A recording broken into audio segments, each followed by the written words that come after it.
REPO has been out for about 7 months, and since then, players have created different strategies, found new techniques, and discovered a handful of hidden mechanics to improve their gameplay. In this video, we're going to be diving into 18 hidden mechanics and techniques that REPO doesn't tell you. Have you ever noticed that sometimes when you pick up an item, it sounds like it broke, but nothing happened to the item? This is because of Invincibility Frames. REPO has a mechanic that prevents items from being damaged for the first half a second you pick them up. So whenever you're picking up an item, especially fragile items or items on shelves, you'll want to pull it towards you as soon as you pick it up to prevent causing any damage. Just keep in mind that you only have these Invincibility Frames the first time you grab the item. Auto grab is a hidden mechanic in REPO that allows you to grab items the moment you look at them. By holding your grab button, this will enable auto grab, meaning the next time you hover over an item, you'll automatically grab it. This mechanic makes it much easier to grab smaller items underneath furniture, inside cabinets, and most importantly, on top of shelves. For any items that you have to jump up and grab, using auto grab will help tremendously. Just be sure to pull the item towards you as soon as you pick it up to take advantage of those invincibility frames. Auto grab is also very useful when you're playing against gnomes or bangers, as it makes picking them up much easier since it'll grab them the moment you hover over them. The Tumble Tech is one of the best techniques for moving around the map quickly. If you don't already know, by sliding, then jumping out of your slide and going into object mode, this will launch you forward, which is called the Tumble Tech. Another reason this tech is so good is because you only need 3 or 4 energy to do it, which means you can pretty much infinitely do this. I constantly use this throughout my runs to move around the map, to run away from enemies, and to quickly get back to the REPO van after the final extraction. By pairing this tech with some tumble launch and tumble wing upgrades, you can dive forward faster and farther, making this tech even better. You can also direct where you're going, so if you want to get the most distance, look straight, but if you want to gain some height to jump over something, look up. Also, remember that you can release object mode while you're in the air, which you're going to want to be doing during the higher levels when there are more pits. Rotate tech does still work in the new update, you just have to execute it a little differently. At 0 strength upgrades, you can still get items like the vase or wizard cube into the cart, just not as easily. Basically, you'll want to position the item where it's higher than the cart, then rotate it onto the cart. For example, with the wizard cube, you want to lift the back corner at a 45-degree angle so part of the cube is higher than the cart, which allows that part to hook onto the cart as you rotate it in. A speedrunner by the name of JKB has a great video where he explains in depth how to use this tech with the wizard cube and poop. If you're interested, I'll link this video in the description. Yes, it is harder for enemies to see you when you're in object mode. When you're standing, enemies will have their full vision cone. When you're crouched or in object mode, their vision cones will shrink, and when you're crawling, their vision cones will shrink even more. On top of this, when you're standing, enemies will only need to see you for about 1 second before spotting you. When you're crouched or in object mode, most enemies will need to see you for about 2 seconds before spotting you, and when you're crawling, some enemies will need to see you for a full 5 seconds before spotting you. So, if an enemy is looking at you and you have nowhere to go, it's better to crouch or crawl than it is to stand. Also, if you need to get past an enemy, it's usually better to tumble tech past them, as this puts you in object mode, making it harder for them to spot you. If you're looking to speed up your REPO runs, cart boosting is one of the best ways to do so. Cart boosting is a very useful technique, mostly used by speedrunners to navigate throughout the map quickly. All you do is put the cart right behind you and let it push you. As long as you can keep the cart behind you, you can move around the map at about sprint speed without using any sprint. The easiest way I find to do this is to put the cart behind you and look down as you whip yourself around. The cart should move behind you and start pushing you. Sometimes the cart will push itself in front of you, so be sure you're conserving your sprint to make subtle adjustments to keep the cart behind you. This can be a little tricky at first, but with some good practice, you can get this down pretty easily. Also, please note that this really only works for hosts.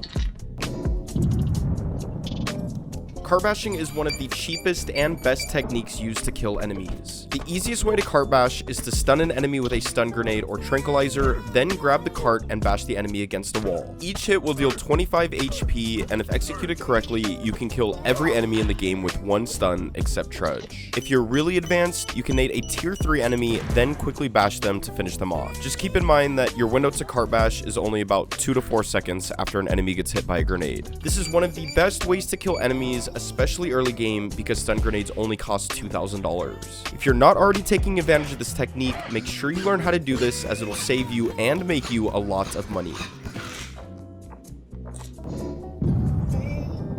This next one isn't necessarily a hidden mechanic, but it's something I get asked quite often. Since REPO first released, I've got hundreds of comments asking how my voice is so sexy. Now, we still haven't figured out exactly why my voice is so sexy, but we did find a source that gave us a little information. All we currently know is that my voice gets sexier with every like on every video, which is the reason it's sexier now compared to before. Before the museum update, the most enemies you'd have on a map would be 2 tier 1s, 3 tier 2s, and 3 tier 3s. This would be for level 11 and up.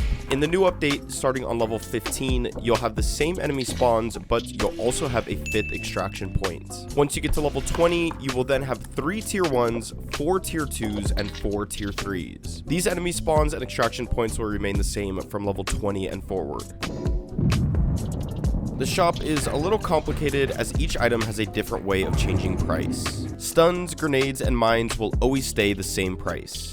Guns, melee weapons, and drones all have a price range which never change. Energy crystals and health packs also have a price range, but those price ranges will increase as you get to higher levels. And finally, upgrades will only increase in price when you buy them. This means that if you were to never buy, let's say, a stamina upgrade, then it would be the same price on level 1 as it would be on level 10, 20, 30, etc. But as soon as you buy a stamina upgrade, it'll increase in price, and every time you buy it after that, it'll continue to increase. Also, as a fun fact, the last update made health packs cheaper depending on how many players you have in your lobby. The more players in your lobby, the cheaper health packs will be. If you're curious about exact numbers, 1A3 has a calculator where you can find out specific prices for every shop item based on the level and players in the lobby. Link to this calculator in the description. The cart doesn't necessarily have a magnet, but it has some kind of force that exists about a unit or two above it. By putting the cart underneath a table, you can pull any items off the table and into the cart using this force. Sometimes this will push the item away, so you kind of need to drag the item off the table and into the cart.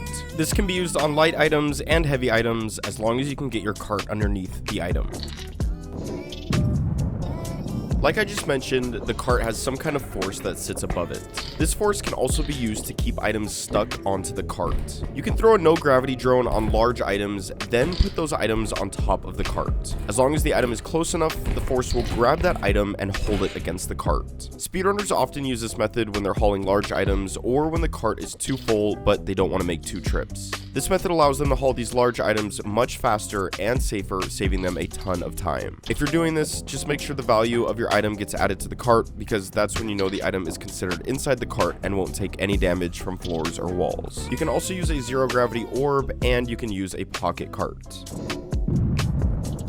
The action timer is a universal timer used to tell enemies when to leave players alone. Anytime you're in a room with an enemy, this action timer will increase a certain amount depending on the enemy. Tier 1 enemies will increase the action timer 1 every 3 seconds. Tier 2 enemies will increase the action timer 1 every second, and Tier 3 enemies will increase the action timer 2 every second. This would mean that if you're in the same room as a Tier 3 enemy, the action timer would only take 60 seconds to max out. The action timer will stack these times, so if you have a bunch of enemies in the same room as you, the action timer will be increasing extremely fast. If there are no enemies in your room, the action timer will decrease 1 every 10 seconds. Once this timer hits 120, all enemies in your room will enter their leave states, and the action timer will reset back to 0. If you don't know how the leave state works, I covered it in detail in this video, but to keep it simple, it's just when the enemy decides to leave you alone and pathfinds to a point a few rooms away.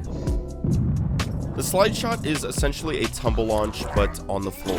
Sometimes you'll need to get 1 or 2 more hits on an enemy, and tumble launching into them can be hard to line up, which is when I'll use the slide shot. All you do is slide, then go into object mode right as you start sliding. Each hit will deal 15 HP, just remember that for every successful hit, it'll cost you 5 HP. You can stun quite a few small enemies with this attack, but I find it most useful against chefs as they're a pretty big target and will oftentimes take extra impact damage after hitting them. Like I said before, this attack is very useful after stunning or nading an enemy to get the final blow. You will need to time this perfectly, so I recommend buying at least 1 or 2 tumble launch upgrades, as this will make the slide shot much easier and much more consistent. Have you ever been playing REPO and randomly hear a robe attacking over and over? This is because enemies in REPO have a mechanic that tells them to attack whenever they're stuck on something. From time to time, enemies, especially big enemies like Robe or Clown, will get stuck on an item or environmental hazard. When they get stuck, they'll attack over and over and attempt to get the item out of the way so they can continue pathfinding. Now, this might not sound like a big deal, but it can be if an enemy ever gets stuck on your cart or a large item, as they'll start attacking and destroy it. So, if there are enemies nearby, be sure to never leave your cart or large item in a doorway or narrow hallway so this doesn't happen. If you haven't already watched my video on noise detection, then you might not know that every enemy can hear you walking, jumping, hitting items, and even speaking through voice chats. Each sound you make will create a noise bubble. The louder the noise, the bigger the bubble. Any enemies within this bubble will hear the noise and pathfind directly towards it. Oftentimes, you'll see high-level players take advantage of this mechanic to bait enemies where they want them to go. For example, if I want to stun a headman, but I don't want to get spotted, I'll jump a few times behind a wall. The headman will pathfind towards that area, which then gives me a great opportunity to strike an attack while staying behind cover. This is also very useful after the last extraction and a bunch of enemies are blocking your path to the repo van. You can jump a few times to bait the enemies to one side, then sprint around the other side to get past them. Another method of baiting enemies is to force them into their attack animation, then run away. Most tier 3 enemies have a low attack animation, which they'll use if they see you hide underneath furniture. You can pretty easily bait enemies into this animation, and as long as they don't actually see you leave, they'll complete the full attack animation, which gives you some time to escape. Most of you probably already know that when you hook a roll drone onto a player, they can roll around infinitely. But did you know that you can also hook a roll drone onto an enemy, which will force that enemy to roll instead of walk? This isn't super useful as the battery will drain extremely quick, but if you need to get around an enemy, hooking a roll drone onto them will pretty much disable them for some time. Yes, you can stomp on enemies until they die. If you have a stun grenade or tranquilizer, you can stun enemies and jump on them, dealing 25 HP per hit. This can be a little hard since enemies tend to move around a lot when you're trying to jump on them, but if you jump in the right spot, this method can be very effective. I don't find myself doing this very often just because it's pretty inconsistent, but under certain circumstances, this can be very helpful. As a bonus, yes, you can turn the cart into a car. By placing a pocket cart inside a full-sized cart, you can drive around the cart like a car. To make this even better, you can place a cart cannon inside the pocket cart to essentially make a drivable tank. Thank you guys for watching. Make sure you like and subscribe, and check out my series on the AI behind REPO enemies if you haven't already. See you in the next one.